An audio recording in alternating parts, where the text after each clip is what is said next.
আজকের দিনটা আমাদের সাথে এমন ঘটনা ঘটবে তা কখনোই ভাবতে পারিনি। দিনটা ছিল 25শে ডিসেম্বর। এই দিনটা ভাবলাম যে এদিক ওদিক না গিয়ে কলকাতায় গেলে কেমন হয়। তাই দেরি না করে সবাই মিলে কিন্তু বেরিয়ে পড়লাম কলকাতার উদ্দেশ্যে। তবে কলকাতায় আমরা পাটুলিতে গেছিলাম। সেখানে গিয়ে দেখলাম বাপরে বাপ!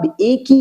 দেখে মনে হচ্ছিল দুর্গাপুজোর প্যান্ডেলে মনে হয় এত ভিড় হয় না। তবে এটা শীতকাল বলে কিছু মনেই হচ্ছিল না। তো যাই হোক, ভেতর দিকে আমরা কিন্তু ঠেলে ঠেলে ঢুকলাম ঠিকই। কিন্তু জানো তো, এখানে কিন্তু বড়দিনের কেক, মাঞ্চ অনেক কিছু দেওয়া হচ্ছিল। সেগুলো আমরা কিছুই পাইনি। কারণ আমরা প্রথমে তো বুঝতেই পারিনি, তাই রোডেই হেঁটে যাচ্ছিলাম। আর যারা পাটুলির যে ফুটপাত রয়েছে তার উপর দিয়ে হেঁটে যাচ্ছিল তারা কিন্তু এই খাবারগুলো পেয়েছিল। আর এখানে দেখো কত সান্টা সেজে রয়েছে, দারুণ লাগছিল কিন্তু মিস করে গেলাম এই খাবার দাবার গুলো। তো যাই হোক, কি আর করা যাবে, মন খারাপ করে সামনের দিকে এগিয়ে গেলাম। আর হ্যাঁ, আর জানো তো, এখানে আবির চ্যাটার্জি, অঙ্কুশ এবং নুসরত সবাই এসেছিল পরপর।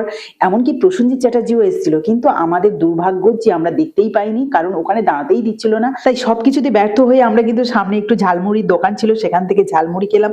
তারপরে আরেকটু এসেই নিয়ে নিলাম চিকেন পকোড়া। আর এটা ছিল আমাদের সবার কাছে মোস্ট ফেভারিট, কারণ আমরা যখনই কলকাতায় আসি তখন কিন্তু এই 11 টাকার চিকেন পকোড়া গুলো খাই, দারুণ লাগে খেতে। তো আজকের এই ছোট্ট মিনি ব্লগটা তোমাদের কেমন লাগলো অবশ্যই কিন্তু ছোট্ট করে একটা কমেন্ট করে জানিয়ে দিও।